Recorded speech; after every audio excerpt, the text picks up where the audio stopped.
Hello, it's day 56 of the Liberator project, and today's not been wonderfully productive.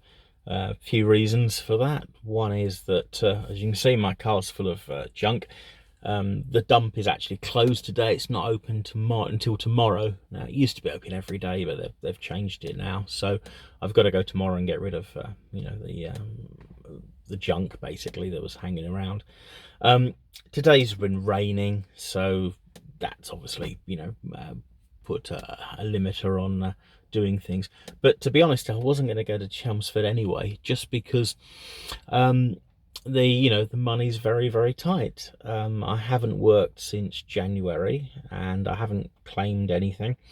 And I ran out of my savings a while ago, and I've just been living hand to mouth selling stuff. Now, I was a bit disheartened to hear that this lockdown is another 6 months, and so that pretty much means I'm not going to find any work at all until I won't, because hopefully in 6 months time I'll be actually sailing. So that was quite a blow. There is some good news. I mean, I applied for an acting role in television, and apparently I'm through the first round. I'm one of the finalists on the interview. So my odds have gone from 2,000 to 1 down to about 50 to 1. Still, not good, but I'm quite pleased. I got an email from them, so fingers crossed that might be some work. But bear in mind, I'm competing with professional actors who are out of work at the moment, so I don't hold much hope for that. There's well, it looks like I'm going to have to sign on. That's something I really resisted doing, and but I mean, the way it's going, I just don't think I'm going to have the option before too long. So I still haven't done it, but I'm sort of embracing the idea that I'm just gonna have to do that. So it's a horrible thing to have to accept. But something else with payment, I was going to get a refund for some tools I bought a while ago. In fact, I bought them, I think, in May, and there's that's been put off. It was going to be the 16th or 17th, then it was put back to the 22nd, then it was the 25th, and I've just got an email saying that it won't be resolved until the 28th. Now, I feel they're stalling and putting it back, and again, I don't, it's very optimistic to think I'm actually going to get the money back on the 28th.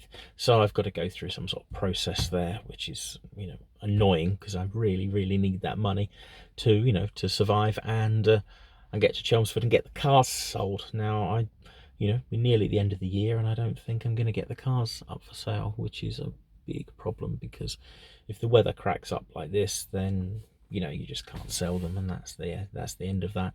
But do what you can. I don't it's not as I've been sitting in the sun all summer. I've been doing things, and that's been a problem, but I'll let you know how it goes anyway. I've to counter the lack of cash flow, I've actually been listing like crazy. So by 7 o'clock this evening, there should be about a dozen things up for sale on eBay, and hopefully they will sell fairly soon. Some have got buy it now, so I hope that some of them actually get bought, and the others, it's a week's time, I'll get some money, and that would as it has been, it's been keeping me going since January, and I will just have to crack on with that. So I hope to get a few more things listed. I put a link down below to something or other.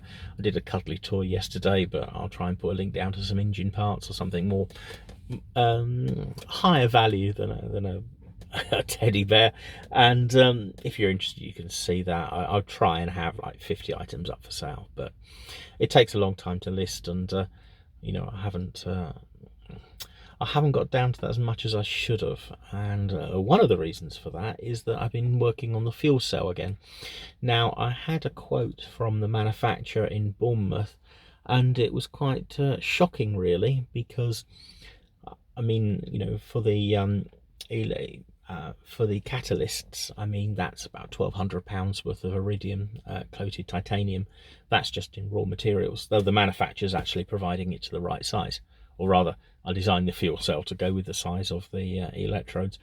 The quote came back, and just the rubber gaskets are over £65 each, and the fuel cell needs 23 of those. So there's about £1,500 worth in rubber gaskets. There's, you know, 1,100–1,200 pounds of iridium.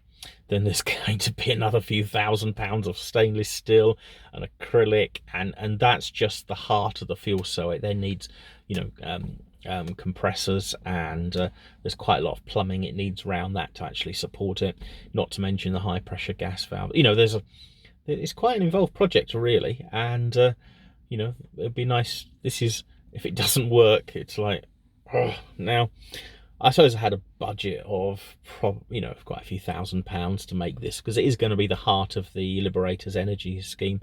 But if just the plastic gaskets are £1,500, that really puts a bit of a mockers on how much the whole thing's going to cost. Now, they've come up with an idea. I mean, the fuel cell work. I will do a video about the fuel cell when I've got the components and actually show you it working. It has 22 stainless steel plates, and between the plates it has these gaskets, Vition gaskets, which create little 5mm chambers between the plates, and they can be used for gas or electrolyte. And that's proving to be a problem, so they can make it a lot cheaper if I just have 2mm gaskets. Now 2mm might not be enough to actually cope with the flow, so I'm going to model that tonight and see if I can get away with that. But my gut feeling is that's too small.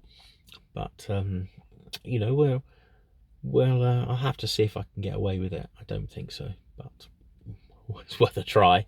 If it saves £1,000, it's worth a try. So and the other option is to use, instead of continuous gaskets, you know, imagine a square plate and you've gone around the peripheral with a gasket to seal it, and there's a chamber in the middle and the outside edge is sealed. It may be possible to use strips, like 4 strips, and actually just find a way of joining the corners. Now obviously that's not as good, and it does have the real risk that you're going to be leaking sulfuric acid everywhere. But if it's a lot cheaper, it might be something worth looking at. So there's options. I will need to do that, and you know, once I've got some real prices, and you know, once I have how much it's going to cost to manufacture, and also when I rent a workshop and I can actually build it, then I have to make some final decisions. Now I really do want the fuel cell, even if it costs, you know, quite a few £1,000, because that will really help on the catamaran to make it self-sufficient. I mean, it will manufacture hydrogen, and also it will basically get rid of the need for having large banks of you know, lithium ion batteries. So we'll see how it goes. Anyway, so I've talked for 8 minutes and I haven't really got much to talk about today. I am trying to, you know, keep going, and you know, I hope that you know, you know, there's days like this, you just have to, you know, it's not all excitement. I'm trying to sell up everything and buy a boat, and at the moment it's just very mundane selling up. Perhaps a little excitement with the fuel cell, but it's getting rid of, as you can see, lots of junk. And thanks very much anyway, nice talking. And it makes me feel better actually talking. It makes me feel I'm not alone. Perhaps that's a sign of madness when you start talking to yourself, but I can justify this because I'm actually talking to the channel, so I'm fine. Okay, see you tomorrow. Goodbye.